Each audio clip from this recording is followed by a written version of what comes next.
बिस्मिल्लाहिर्रहमानिर्रहीम। अस्सलामु अलैकुम वरहमतुल्लाहि वबरकातुहू।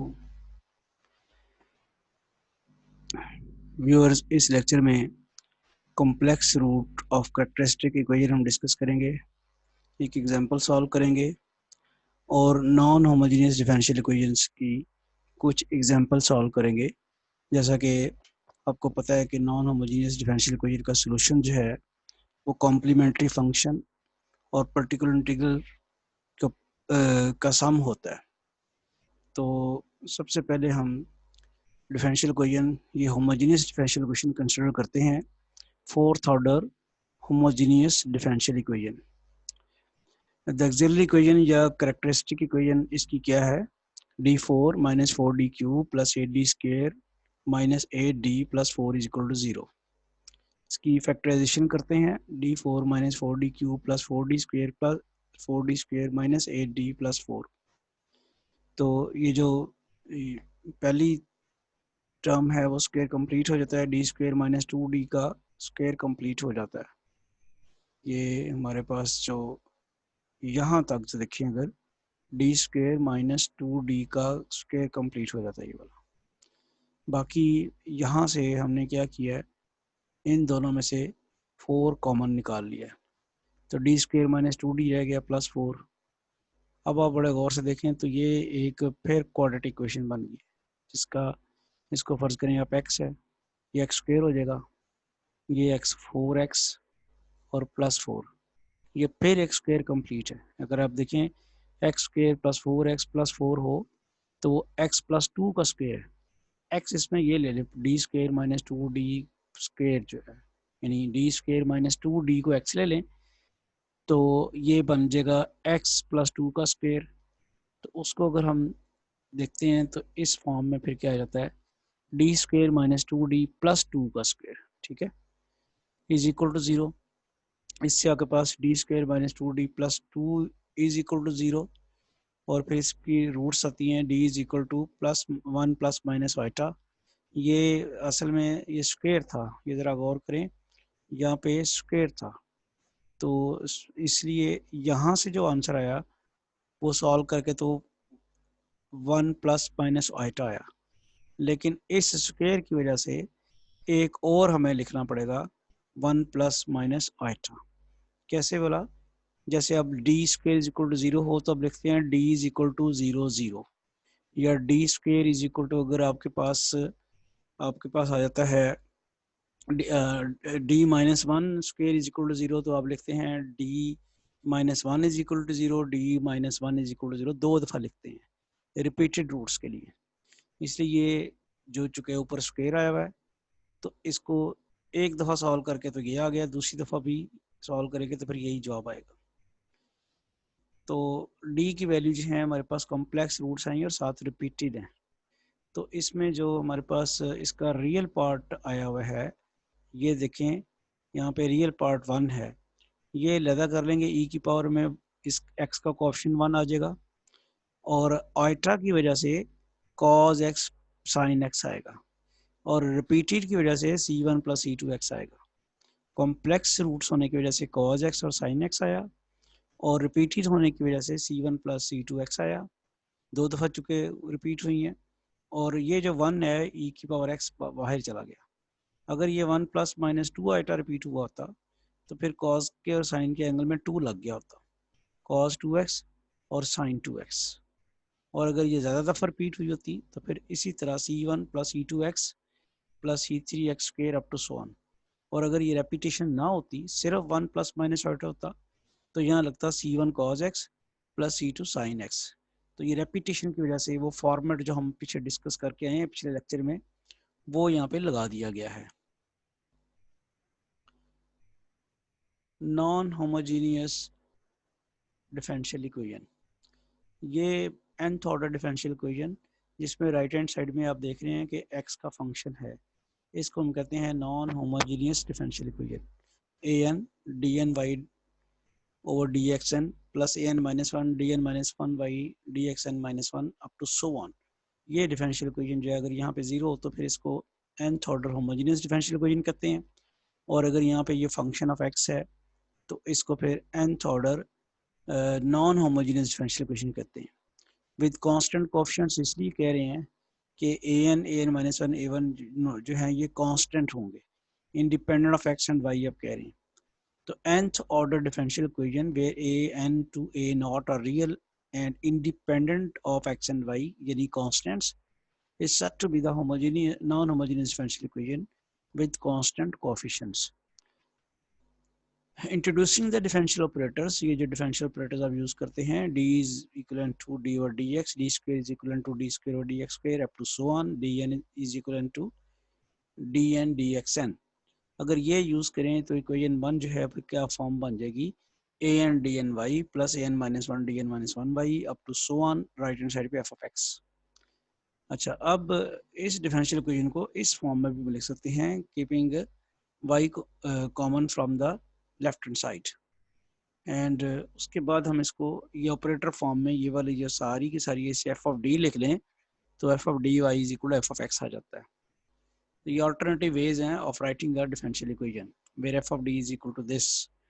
और फिर आपको पता है जब ये एफ ऑफ डी जो है ये चूँकि पोलिनोमियल ऑफ डिग्री n है तो इसकी पहले आप होमोजीनियस डिफरेंट पार्ट जो लेंगे वो F of D Y is equal to 0 होगा। उसको सॉल्व करने का तरीका वही है जो हम पीछे करके आए हैं डिफरेंट वेज से, और वो जो सोल्यूशन आएगा उसे हम कॉम्प्लीमेंट्री फंक्शन कहेंगे। यानी डिफरेंशियल इक्वेशन को solve non homogeneous differential equation को सॉल्व करने के लिए पहले उसकी रिलेटेड होमोजीनियस पार्ट लेंगे, उसको सॉल्व करेंगे, उसका जो सोल्यूशन आएगा उसे कॉम्प्लीमेंट्री फंक्शन कहेंगे, और फिर पर्टिकुलर इंटीग्रल के लिए डिफरेंट मेथड्स हैं depending on capital F of x, जो राइट हैंड साइड पे कैपिटल एफ ऑफ एक्स था। Any function y or p of x which satisfies the equation 1 and is independent of constant is said to be particular solution or particular integral। ये particular solution की definition आ गई। Differential equation का ऐसा solution जिसमें constants ना हो उसे particular solution कहते हैं। अच्छा, अब देखें solve the differential equation। ये पंजाब यूनिवर्सिटी में छठे सेमेस्टर में 2016 में पेपर में आया हुआ है, D square minus 2d plus 2y is equal to X cube. अब यहाँ राइट हैंड साइड पे देखिएगा एफ ऑफ एक्स जो था कैपिटल एफ ऑफ एक्स वो यहाँ पे पोलिनोमियल ऑफ डिग्री 3 है, एक्स क्यूब है ना, पोलिनोमियल ऑफ डिग्री 3।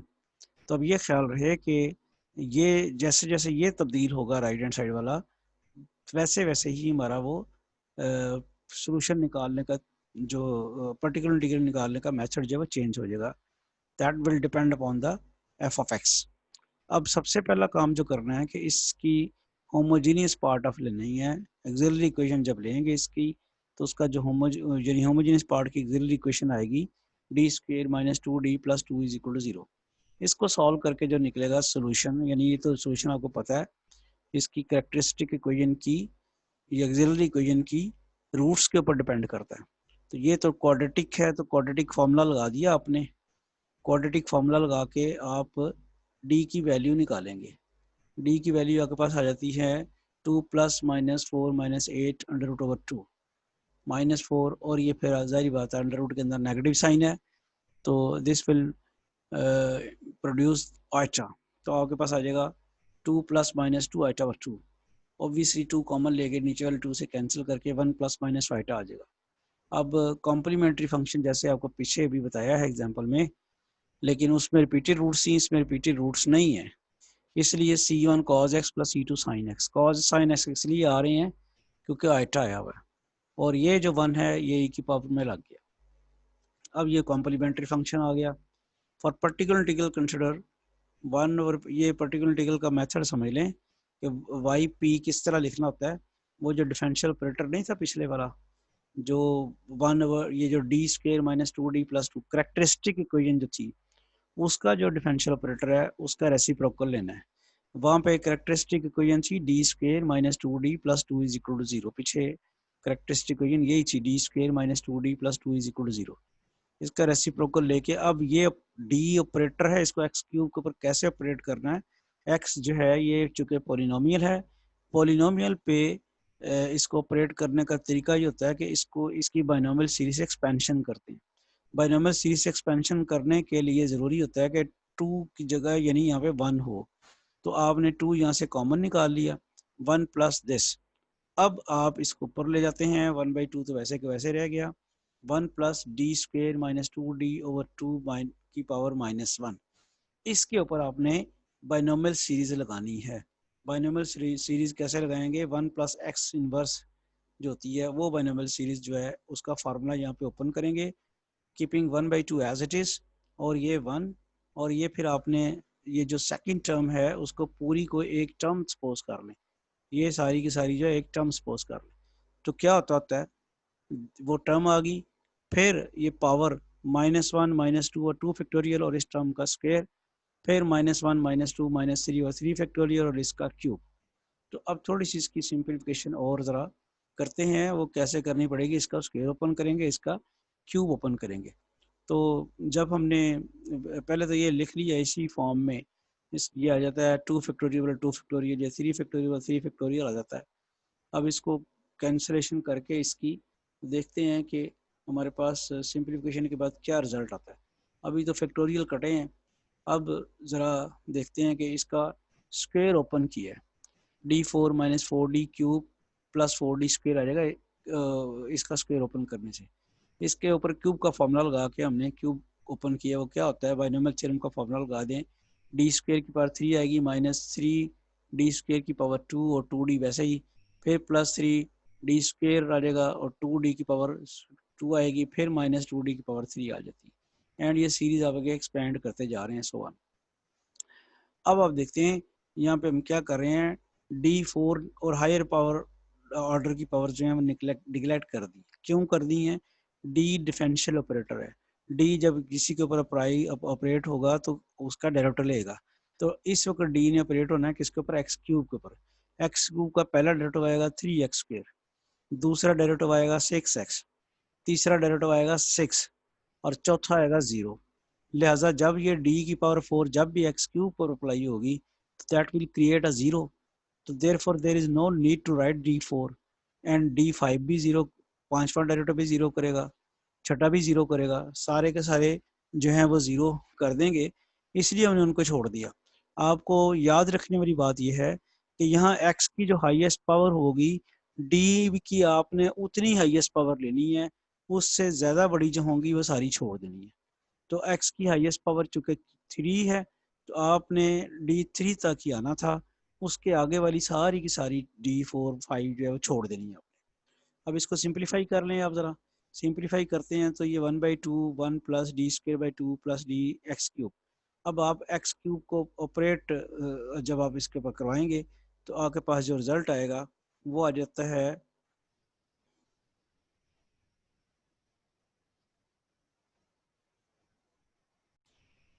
अब ये देखें यहाँ पे ना, ये ऑपरेटर बन गया है 1/2 1 plus d² 2 plus D x cube. X cube को जब ऑपरेट करेंगे तो सर एक्स क्यूब यहाँ पे 1 के साथ मल्टीप्लाई करेगा, एक्स क्यूब आ जाएगा। इधर इसका सेकंड डेरिवेटिव लेना पड़ेगा एक्स क्यूब का, और इधर फर्स्ट डेरिवेटिव। देखते हैं किस तरह कि ये एक्स क्यूब मल्टीप्लाई हो गया 1 के साथ, एक्स क्यूब आ गया, 1/2 d² x cube plus D x cube. अब इस एक्स क्यूब के पहले तो कोई डी शी नहीं है, तो ये तो वैसे के वैसे ही रहेगा, इसको तो चेंज नहीं करना। इसका सेकंड डेरिवेटिव लिया, पहले फर्स्ट डेरिवेटिव लिया, d² को लिख लिया d into D x cube, और वो डी एक्स क्यूब ऐसे ही है। अब 1/2 एक्स क्यूब, और वो जो अंदर वाला डी एक्स क्यूब था वो उसका डेरिवेटिव लिया तो 3x² हो गया। इसी तरह इस डी एक्स क्यूब का डेरिवेटिव लिया तो 3x² हो गया। अब आपके पास आ गया एक्स क्यूब, और ये फिर आपने लिया है 3x² का डेरिवेटिव, वो 6x हो गया, और 3x² वो एज इट इज रहा। इस तरह से 1/2 x cube plus 3x plus 3x², ये आ गया इसका वाई पी। अब इसका जो जनरल सोल्यूशन है, जनरल सोल्यूशन का differential equation is y is equal to Y C plus Y P, और आपने उसमें वाई सी डाला तो वो आ गया e की power x c1 cos x plus c2 sin x plus 1/2, ये वाई पी है। तो ये इसका कंप्लीट सोल्यूशन आ गया। नेक्स्ट एग्जांपल है, solve the differential equation d² y by D X square minus Y is equal to cos hyperbolic x। 2017 में paper में आई हुई है। d² y by D X square minus Y cos hyperbolic x किसके बराबर होता है, e की power x plus e raise पर माइनस x ओवर 2, वो लिखा। द ऑक्सिलरी इक्वेशन इसकी आएगी d² - 1 इज इक्वल टू 0। यहाँ से d की वैल्यू आ गई +-1, ये रियल रूट्स हैं। तो जो सोल्यूशन कॉम्प्लीमेंट्री फंक्शन आएगा वो C1 ई रेस पर एक्स प्लस C2 ई रेस पर माइनस एक्स। और पर्टिकुलर इंटीग्रल किस तरह आना है, वाई पी 1/d² - 1, ये करेक्टरिस्टिक इक्वेशन का जो डी स्क्वेयर माइनस वन है उसको ऑपरेट करना है राइट हैंड साइड के कॉज हाइपरबोलिक एक्स के ऊपर, यानी उसको ऑपरेट करना है ई की पावर एक्स प्लस ई रेस पर माइनस एक्स ओवर 2। अब ये ई की पावर एक्स के ऊपर उस तरह से ऑपरेट नहीं होगा जैसे ये एक्स क्यूब के ऊपर हुआ था। तो इसके लिए क्या करते हैं, इसको सेपरेट करते हैं 1/d², और ये 1/2 को बाहर ले गए तो ई की पावर एक्स के ऊपर इसको ऑपरेट करेंगे, प्लस 1/2 1/d² ई रेस पर माइनस एक्स के ऊपर ऑपरेट करेंगे। अब इसका तरीकाकार ये होता है ऑपरेट करने का कि अगर ई की पावर एक्स का जो कोफिशिएंट है वो यहाँ पुट किया जाए और आंसर डिनोमिनेटर में 0 आ जाए, तो फिर हम क्या करते हैं कि नीचे डी के रिस्पेक्ट डेरिवेटिव लेते हैं और ऊपर एक्स लगा देते हैं, और अगर ना आए तो फिर एज इट इज पुट कर देते हैं। इस वक्त तो आ रहा है ई की पावर में एक्स का कोफिशिएंट 1 है, वो जब मैं डी की जगह पुट करूंगा तो 1 का स्क्वायर 1 आ जाएगा, 1 - 1 0 हो जाएगा। तो लिहाजा मुझे क्या करना है, नीचे d² - 1 का डेरिवेटिव लिया 2d आ गया, और ऊपर एक एक्स लगा दिया जैसे ये आपके पास लगाया हुआ। इसी तरह इधर भी ई की पावर माइनस एक्स के साथ -1 जो है वो लगाएंगे, -1 का स्क्वायर करेंगे तो वो 1 आ जाएगा, तो 1 - 1 0 हो जाएगा। तो उसका भी फिर हमने यही किया कि ऊपर एक्स लगाया और नीचे उसका डेरिवेटिव लिया। अब ई की पावर में एक्स का जो कोफिशिएंट 1 है अगर वो यहाँ पुट कर दें तो फर्क नहीं पड़ता, 0 नहीं आता, लिहाजा वो पुट कर देते हैं 1/2x 1 ये डी की जगह 1 पुट कर दिया। इसी तरह वहाँ पे डी की जगह हमने -1 पुट कर दिया।